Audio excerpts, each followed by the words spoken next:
What's happening this week in Warcraft? Hey, it's Soul, and you can help support the channel by liking this video, subscribing for more WoW coverage, and catching me where I'm live. Nightfall, or rather Nightfalter, or Nightfail, haha, whatever you want to call it, it's been live for a week now, but many players have experienced problems. I'm here to help you navigate through the event, even though it might be kind of buggy, so you can help farm up rep and get snazzy prizes. Now keep in mind, I'm giving tips for a feature that, as of this writing, may still be in a bug state, or it might not be anymore, so your results may vary. Nightfall is made of 3 dailies and a weekly quest, all of which can be repeated on alts for reduced reputation, but all other rewards still apply. The dailies are fully functional, and they're very straightforward, and they're useful for funneling veteran gear to alts. The weekly quest offers a token that can be used for all gear items in this event with the exception of the Arathi-based weapons. So let's focus on the Nightfall event once again. I'm going to be brief but starting from the top in case some of you are unfamiliar. Every hour at the top of the hour, the event begins with a short prep followed by a 12 or so minute countdown where you complete objectives and fill up a bar at the top of your screen. The bar up top counts your personal contributions towards killing and clicking on things. The bar on your quest log slowly fills up as everyone in the area completes objectives until it maxes out and the event enters a brief transition before you take on a boss. The event seems much more stable according to reports, but there are some bugs to look out for. The top bar displaying your personal contribution might disappear, however your progress is still being tracked. Sometimes you're not given any objectives at all, and the timer on the quest log is no longer visible, making you pretty much blind to what the game is telling you to do. Now, this doesn't happen to everyone. You might notice entire crowds of players all flying over to certain areas, which tell you it's sometimes working, but here's what you can do. The first thing is to not panic. The bug is mostly with the UI. You aren't being properly notified of what's going on, but the game is still, again, tracking your progress. The big downside is that because you can't see them, you're unable to complete objectives and it has you miss out on some bonus rep, but don't fret. My tip, even if the event was working perfectly okay, is to head a little bit north to this small area. From experience, I find the spawn rate to be higher than normal, and other players are off chasing objectives south of your location, so you can just keep killing mobs here for personal credit. The personal contribution bar, even if you can't see it, it's important because it gives bonus rep each time you hit one of these stream milestones, with a bigger bonus for hitting that third. So for rep farming, I suggest bringing a class who can tag the most mobs quickly. The stage will end when enough players have completed objectives or roughly 13 minutes past the hour if you can't see anything being tracked. Everyone will progress to the next stage, and this part seems to work for everyone. Folks will gather at a rally point, but in case you're trying to push for more rep, head to this location just to the west and kill whatever mobs you see.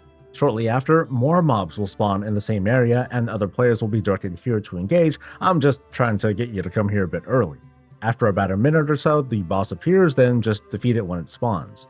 It'll always drop loot, but there's a chance you won't get crest credit for defeating it. This is important if you're trying to complete the weekly, but if you're doing continuous farms for rep, then it doesn't matter. The bugs are definitely obnoxious, but hopefully these will be fully resolved in the coming days or shortly after the next reset. In the meantime, these are the tips that'll help you overcome them, and on top of that, they're pretty fast ways to farm up rep. I hope this helps, and if you have other tips to provide, let us know in the comments. Children's Week begins this week with some updates. New kids can be taken around, and the Children's Week quest can start over in Dornogal.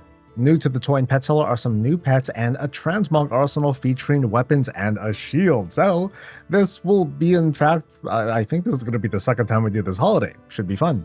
The Battleground bonus event is in play, as well as Stomp, the best PvP event because it's not PvP. You might find me locked in pretty hard this week as I continue my quest to collect all the shields in the game. In this case, I need boatloads of Marks of Honor to trade in for weapon arsenals, which include shields. I'd advise checking your own wardrobe to see your progression with PvP ensembles, because hey, maybe there's something you might like. It's a Catalyst Charge week for more appearance unlocks or obtaining set bonuses, and later over the weekend, the Darkmoon Fair will be in town. For those of you farming up them Darkfuse items for the reputation, the time will soon come for you to turn them all in to boost your progress a bit. A new month approaches, meaning it's a final surge week before the trading post switches over. Stay tuned for a full preview when it goes live. And over in Mythic Plus World, it's a Tyrannical Fortified week, and the Xal'atath affix is Pulsar. This is the one with the floating orbs, and y'all gotta team up to intercept them before they explode and you die. Yeah, I'm just kidding. They actually just buff the mobs, and they explode you, and then you die. There's a big distinction there. Just last week, some of the biggest news about player housing dropped that'll change the way we look at World of Warcraft. We learned there will be numerous ways to earn housing decorations, from achievements to somewhat rare drops to reputation vendors to crafting. With this announcement alone, the entire game has become more relevant, and speculation on material pricing is already shaken up.